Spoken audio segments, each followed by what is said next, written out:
नमो नारायण सज्जनों।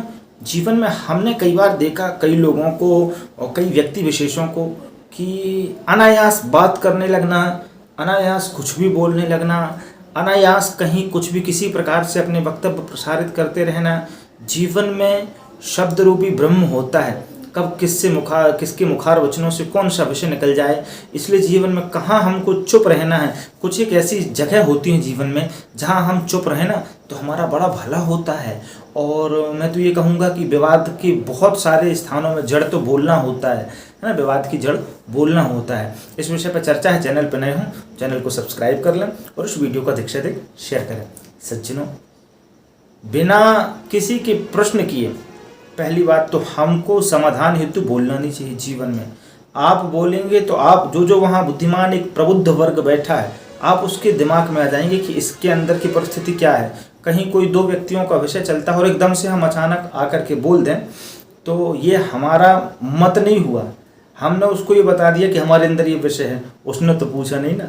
और तुम्हारे अंदर क्या विषय, जब तुमको इतना ही पता नहीं कि किसके बीच में कब बोलना है, तुम आकर के एक्साइटेशन में आकर के बोल दोगे तो गलत।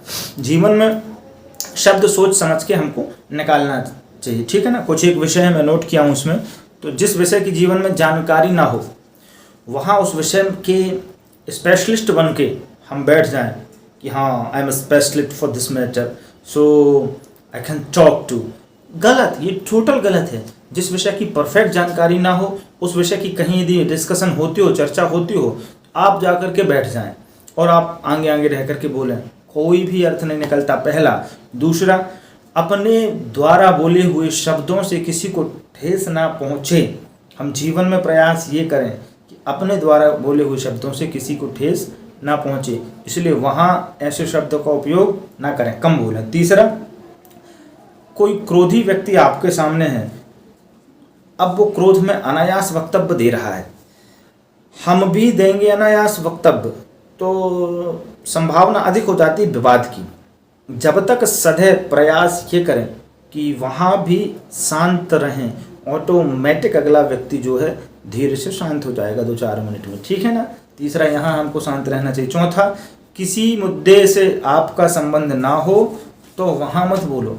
मान लो कहीं कोई डिस्कशन चल रहा है, किसी की कोई व्यक्तिगत बात चल रही है, वो उनका आपसी मैटर है, आपसी मुद्दा हो और वो मुद्दा आपका नहीं है, तो बुद्धिमानी क्या हुई कि हमको उस मुद्दे में भी जा कर के नहीं बोलना। किसी दूसरे के मुद्दे में बोलना माने उसमें हस्तक्षेप करना होता है। कल के लिए, आने वाली परिस्थितियों के लिए फिर हम सावधान रहें। तो हमको भी ऐसी जगह में विशेष नहीं बोलना। हमको लगे कि ये हमारा दोस्त है, हमारा मित्र है, हमारा कुटुंब है, हमारा परिवार है, तो हम आगे आ सकते हैं as a family member, as a friend. हम इन विषयों को लेकर, अब कोई नहीं है तो पहले ही प्रयास करें कि अगले व्यक्ति का टर्म आने दें, हमको बोले, हमको फोर्स करे किसी चीज़ के लिए कि आप बोले, तब जाकर के आगे बोले। तो कई बार इसके दुष्परिणाम आते हैं, ठीक है ना। पांचवा, मित्र को भी शब्द से हानि न पहुंचाएं और जो आपके संबंधी हैं उनको भी शब्दों से, देखो बड़ा होता है, प्रयास ये करें कि अपने शब्दों से उनको हानि ना पहुंचाए। यथा योग्य जिसका जो सम्मान है आप वो दे करके देखें। अब एक प्रश्न आता है कि भाई हम इस लायक हैं क्या, हम ही सब करे, अगला व्यक्ति नहीं। तो देखो जी, उसके कर्म उसको समर्पित, ठीक है ना। उसके करने ना करने से हमारा कुछ नहीं होने वाला।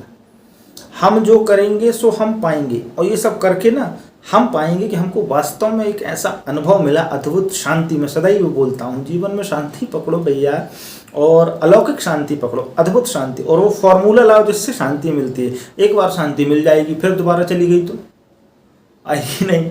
इसलिए वो फॉर्मूला लाओ जिससे शांति सदैव रहे अपने पास, ठीक है ना। मानसिक शांति अपने पास सदैव रहे।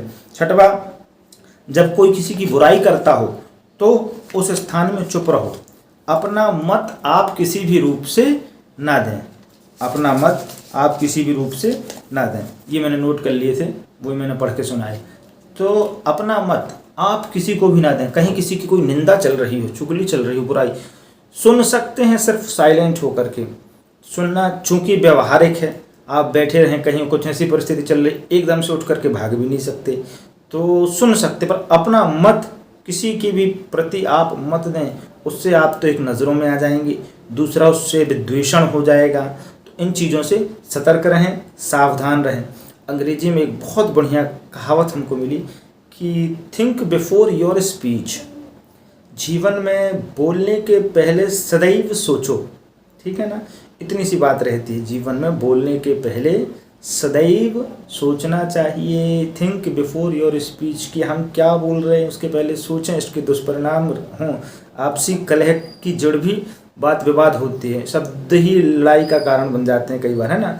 तो यहाँ पर मौन बन जाओ, इतना उचित रहता है। व्यवहारिक बातें, नीति युक्त बातें रहती हैं, कहाँ कब कितना कैसे क्या बोलना है, इसका अनुभव जीवन में होना चाहिए। बात अच्छी लगती है चैनल को सब्सक्राइब कर लें, इस वीडियो को अधिक से अधिक शेयर करें। नमो नारायण।